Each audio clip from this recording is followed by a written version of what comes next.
El mejor amor es el tema que quiero compartir con ustedes en esta noche. Dígale a la persona que está a su lado, el mejor amor. El mejor amor. Quiero iniciar en esta noche, hermanos, mi mensaje mencionando lo siguiente, y es el hecho de que en cada una de las etapas de la vida tenemos presiones de diferentes tipos. Por ejemplo, cuando somos niños, luchamos por socializar con otros niños. Algunos de nosotros tenemos una personalidad muy introvertida y eso nos llevó a tener serias dificultades en los salones de clases, porque no éramos como los demás, éramos bastante tímidos. Y ahora se conoce como bullying. En aquel tiempo le hacían mucho de eso a uno, cuando tenía una personalidad como la que yo estoy mencionando. O quizás también por tener una característica diferente a las de los demás. El peso, por ejemplo, ¿verdad?, de un niño era considerado obviamente como un niño diferente a los demás, raro. Las orejas, la nariz, el color de la piel, el tamaño de su estatura, porque haya sido muy pequeñito o porque era demasiado alto. Cada una de estas cosas hasta cierto punto nos etiquetaron para mal, negativamente en nuestra niñez. Y una de las grandes presiones que teníamos nosotros era obviamente salir de eso, salir de esas sombras, de esas burlas, de esas risas macabras que nuestros compañeros de clases tenían, que los amigos de la cuadra tenían. La gente se burlaba de mí, por ejemplo, por tener las orejas grandes. Y me pusieron un sobrenombre que no se lo diré. Yo era bastante flaquito, delgadito. Los que han visto la fotografía de mi boda, más o menos pueden tomarse la idea de cómo era yo. Así que en la medida que fuimos agarrando carnita, hermano, entonces las orejas fueron agarrando su lugar también, acomodándose poco a poco. Tenía ese problema físico, un aparente problema físico, ¿verdad? O no era tan perfecto como los demás. Pero siempre todos nosotros tenemos algo en la vida que nos mantiene al margen de disfrutar del deleite, de disfrutar el compañerismo con nuestros amigos en nuestra corta edad. Por otro lado, hay otros que no tienen ese problema, no han tenido ese problema, pero cuando niños han estado expuestos, han sido vulnerables y expuestos a los abusos físicos, abusos emocionales. Ahora, cuando pasamos de la etapa de la niñez a la etapa adulta o a la etapa de la juventud, tenemos otro tipo de presiones. Cuando crecemos, tenemos otro tipo de situaciones que van acumulándose de igual manera, de una u de otra forma. Enfrentamos factores como los que enfrentan los adolescentes, los cambios físicos, cambios hormonales. Ese tipo de presiones que hay hoy en día en nuestra sociedad, en donde la virginidad en la mujer y en el hombre, no digamos, ¿verdad?, es vista como una bobería, como algo anticuado. Entonces, las personas, los jóvenes, los adolescentes, desde 12 a 18 años, tienen ese tipo de presiones de parte de sus amigos de escuela, de universidad. Son ese tipo de situaciones con las que vamos bregando en este caminar por la vida. Y cuando ya crecemos, hermanos, entonces es porque hay empleo y porque es muy cansado, o porque no hay empleo y no tenemos una fuente de ingreso para poder llevar alimento a nuestra casa. El matrimonio, los hijos, las situaciones de enfermedad, el no poder cubrir los gastos o el consumo, el no poder cubrir el presupuesto económico en nuestra casa.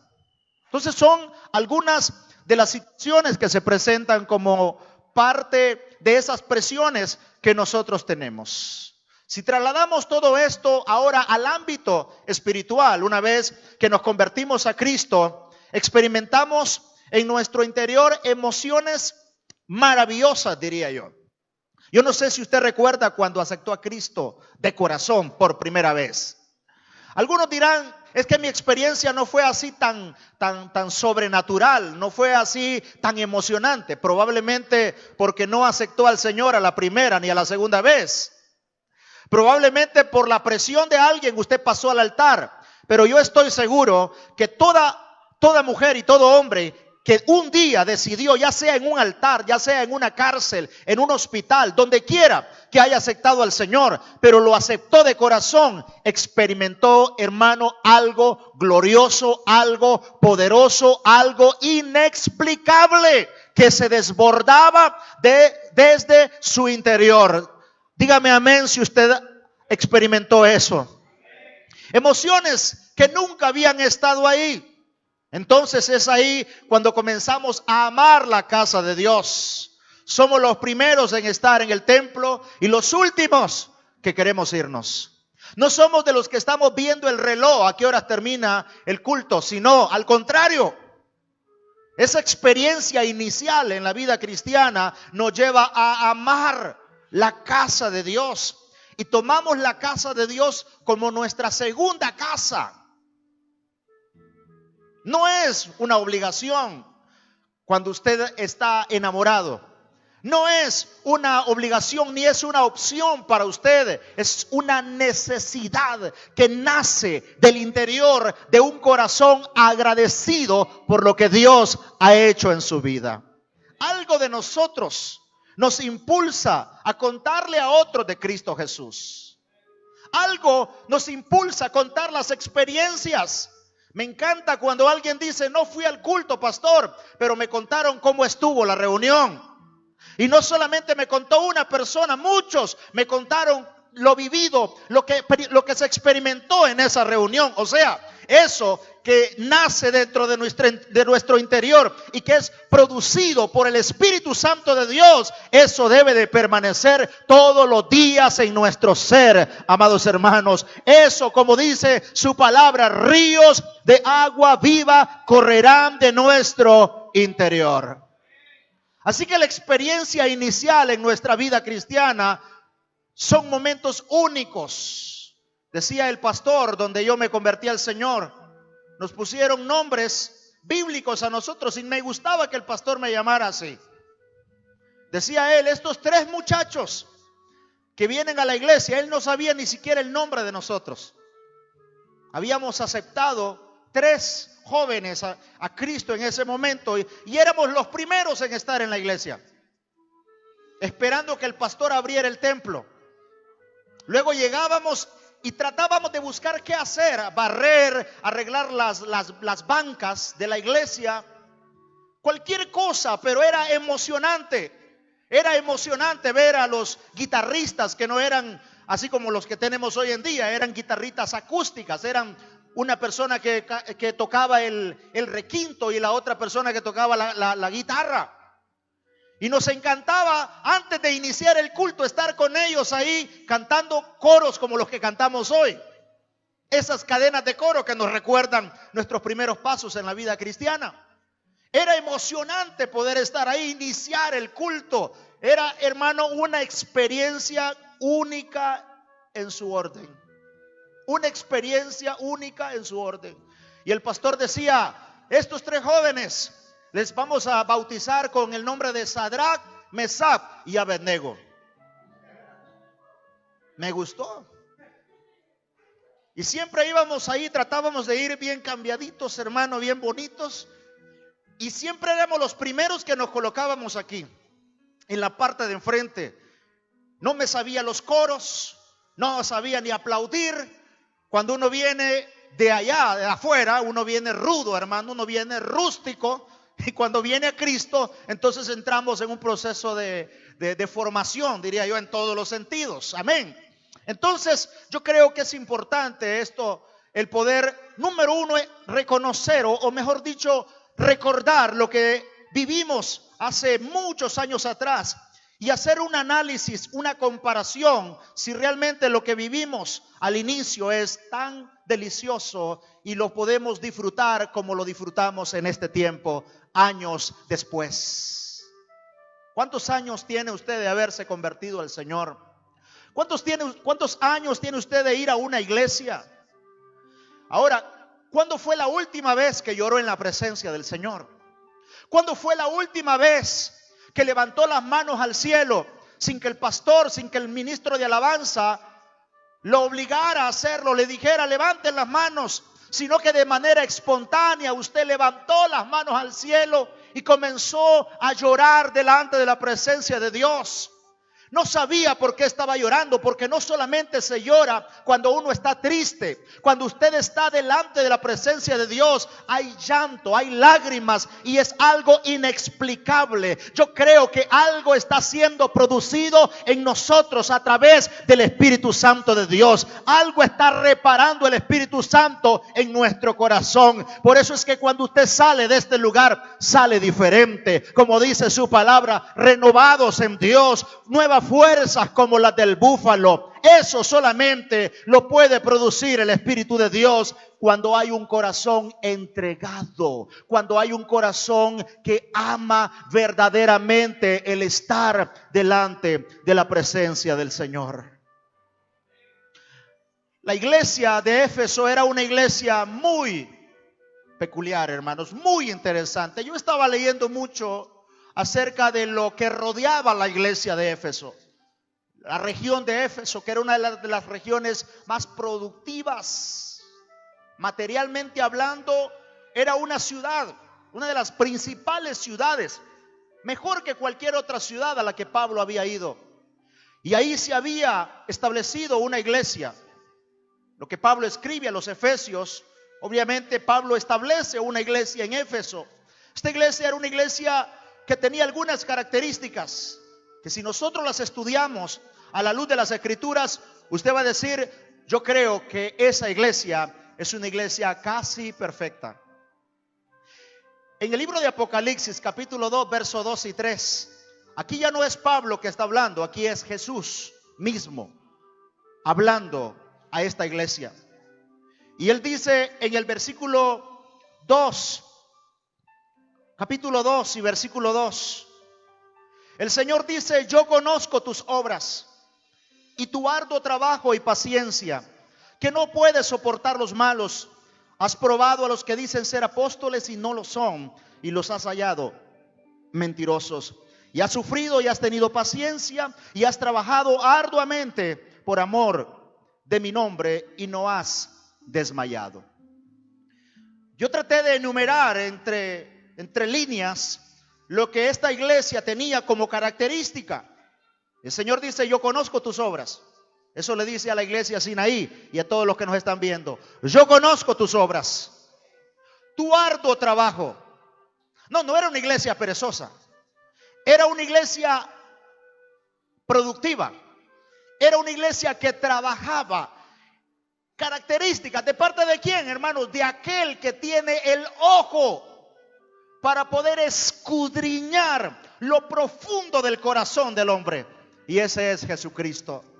Dice, yo conozco tus obras, tu arduo trabajo. No puedes soportar a los malos. O sea, no permites la apostasía, no permites a los falsos apóstoles, no permites la mentira.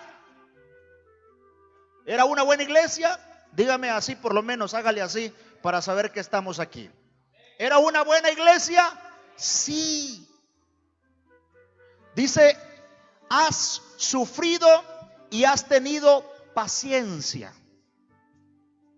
Yo sé que has sufrido. Sé que has tenido paciencia. Y luego le dice al final, has trabajado arduamente por amor a mi nombre.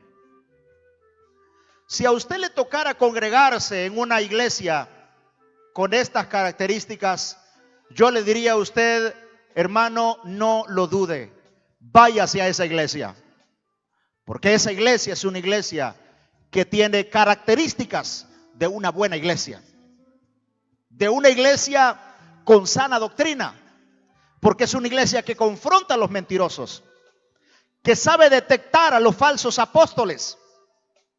Si es una iglesia así, entonces es una iglesia que tiene dones espirituales. Es una iglesia que tiene manifestaciones espirituales. ¿Cuál es el mensaje que puede darnos Dios en esta noche, en nuestra actualidad? En nuestra actualidad seguramente Dios dice por nombre, Dios te dice: yo conozco tu arduo trabajo. Yo sé que te congregas en la iglesia Sinaí. Yo sé y conozco las veces que le has hablado a otros de Cristo. Conozco las veces que has trabajado.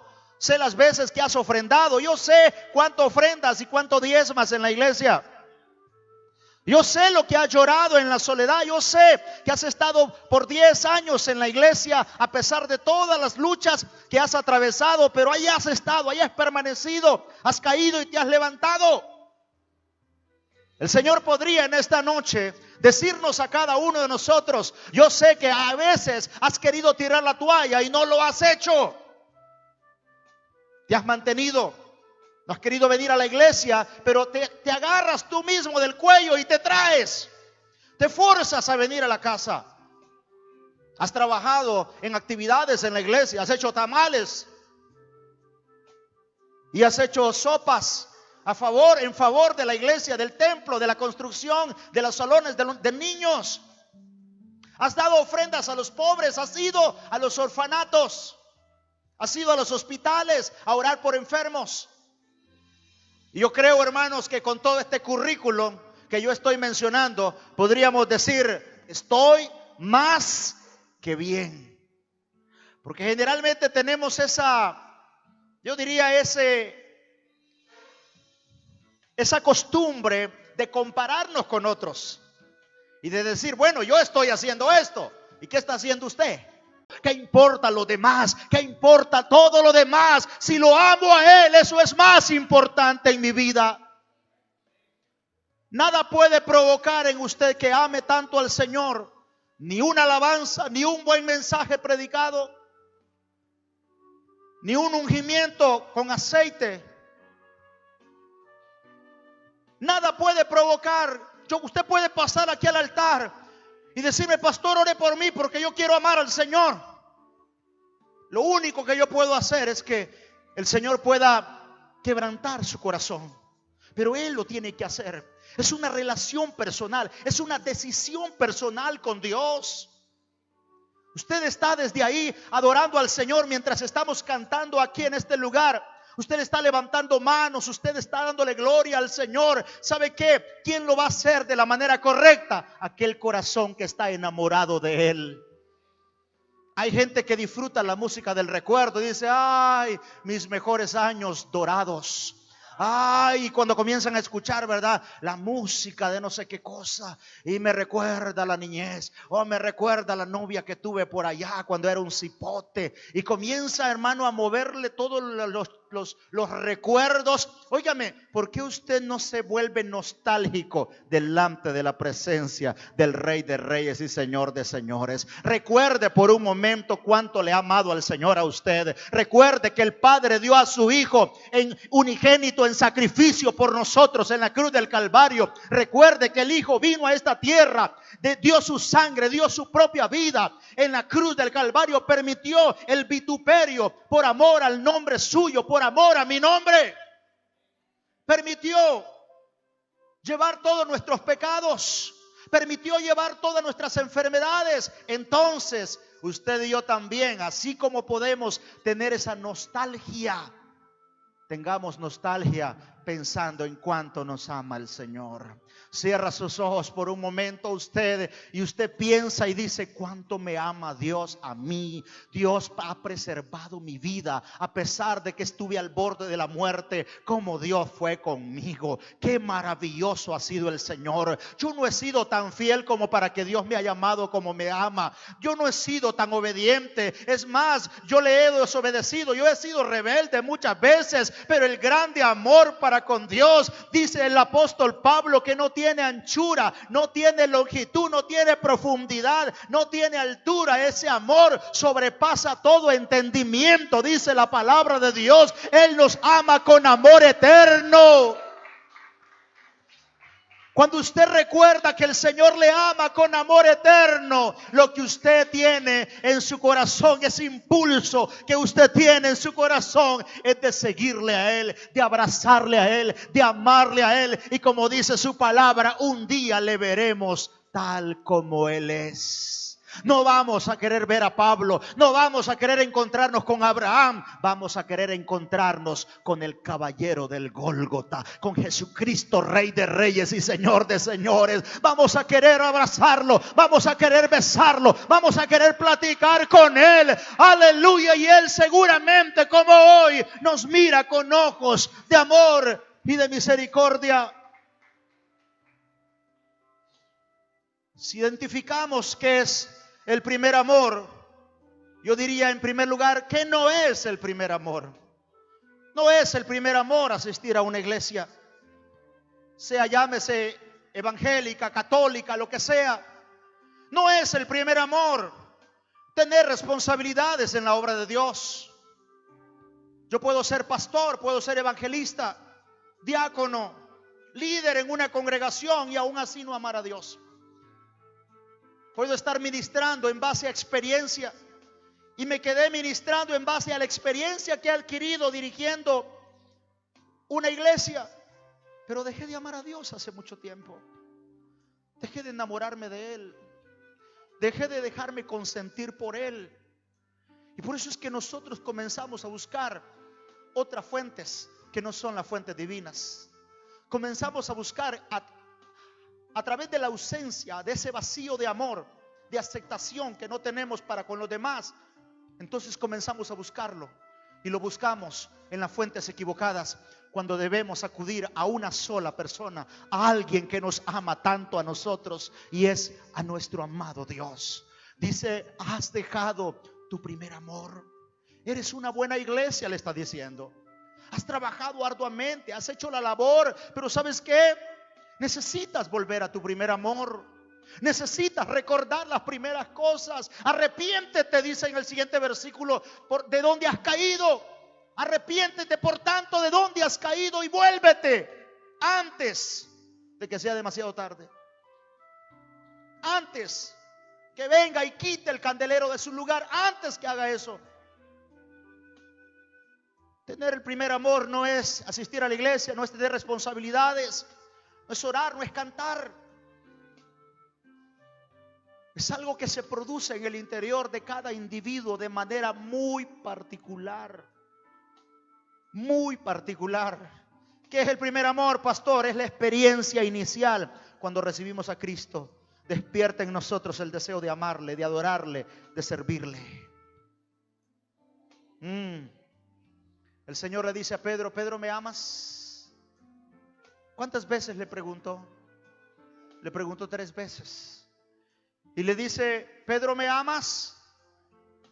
Si usted va al original, en el original hay una palabra que se utiliza de acuerdo a los 4 tipos de amor que los griegos lograron clasificar para poder definir y enfocar el amor. Y él dice: sí, Señor, te quiero. Porque él está hablando en fileo.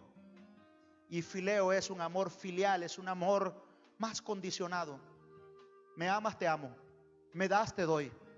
Eso es fileo. Cuando Jesús le dice a Pedro: Pedro, ¿me amas? Él está preguntando en ágape. Y en ágape le está diciendo: Señor, Pedro, ¿me amas en ágape? O sea, ¿me amas incondicionalmente? Y Pedro dice: sí, Señor, te quiero. En fileo. La segunda vez viene el Señor y le pregunta: Pedro, ¿me amas? Y él dice: sí, Señor, te quiero. La tercera vez le pregunta: no, Pedro, es que quizás no me has entendido. Es que no estoy hablando de ese tipo de amor. Y le dice: Pedro, ¿me amas más que todos estos? Y Pedro, casi llorando, cambia totalmente el concepto de amor y le dice en ágape: sí, Señor, tú sabes que te amo. Eso es lo que quería despertar en Pedro el Señor. Eso que despertaba en Jeremías cuando quería renunciar. Y Jeremías dije, ya no me acordaré más de él, ni hablaré más en su nombre, porque todos se burlaban de mí.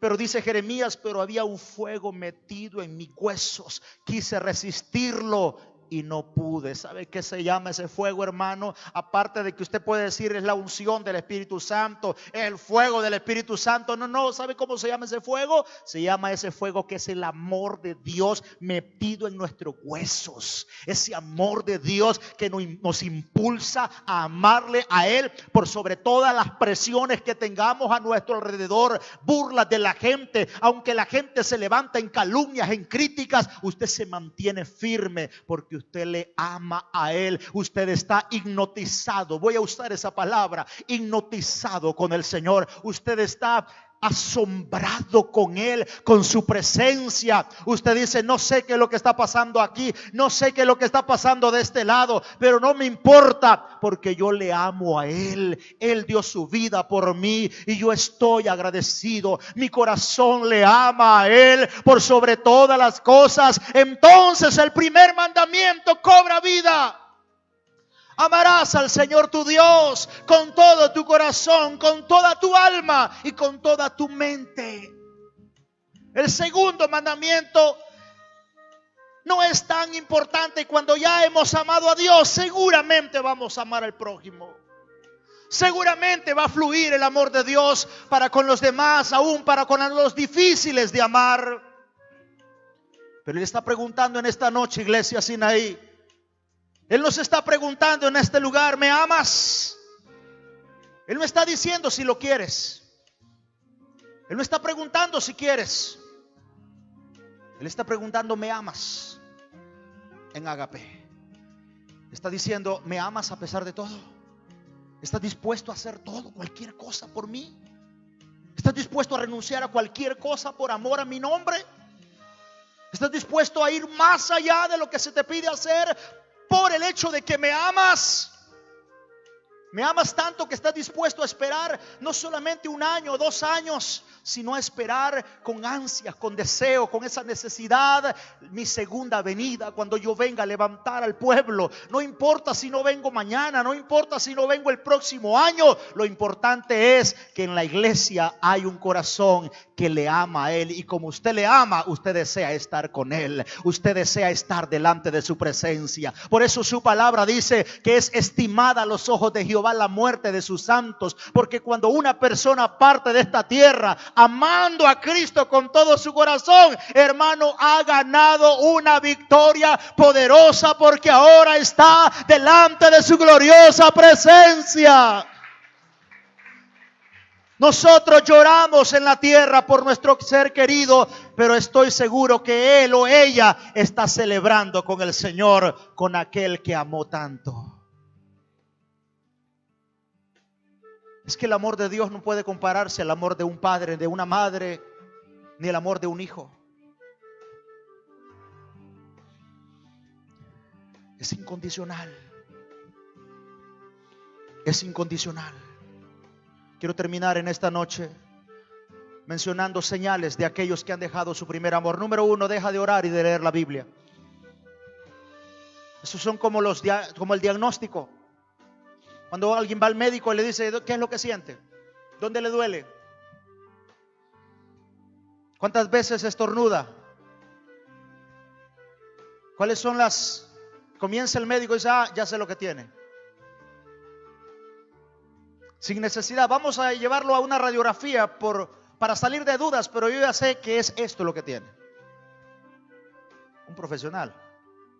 Deja de orar y de leer la Biblia. Cuando una persona deja de comunicarse con Dios, cuando dejamos de leer la palabra de Dios, seguramente vamos a perder el interés por las cosas de Dios y su amor por Él.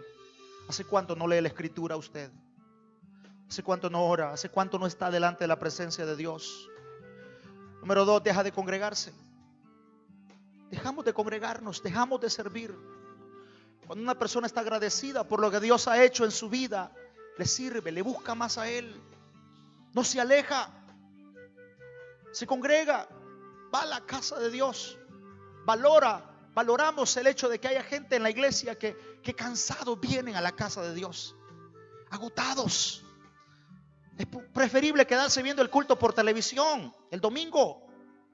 Es preferible quedarse por allá, ¿verdad?, en el mueble, tranquilo, viendo un partido de fútbol, descansando los pies hacia arriba, así. Pero usted viene a pesar del cansancio y está en la casa de Dios. Usted dice, como dijo David: el estar en tus atrios, Señor, es una bendición para mí. Porque mejor es un día en tus atrios que 1000 fuera de ella. Porque deseo, anhela mi corazón, mi carne anhela los atrios del Señor. Él sabía que el amor de Dios es derramado cuando hay armonía, cuando hay unidad, cuando la iglesia se reúne en unidad para adorar y para bendecir su nombre. Lo necesitamos. Pero cuando una persona deja de amar a Dios, deja de congregarse. Ya no viene solamente 2 días, deja de venir un día y luego otro día y viene cada 15 días después. Y se olvida. Ya ni el Espíritu Santo trata en su corazón, ya no se siente mal. Porque dejó de amar a Dios. Porque a ese Dios al que profesaba amarlo, ya no lo ama como lo amaba antes. Cuando dejamos de amar a Dios, comenzamos a ver todo muy mal. Comenzamos a criticar todo. Comenzamos a juzgar todo.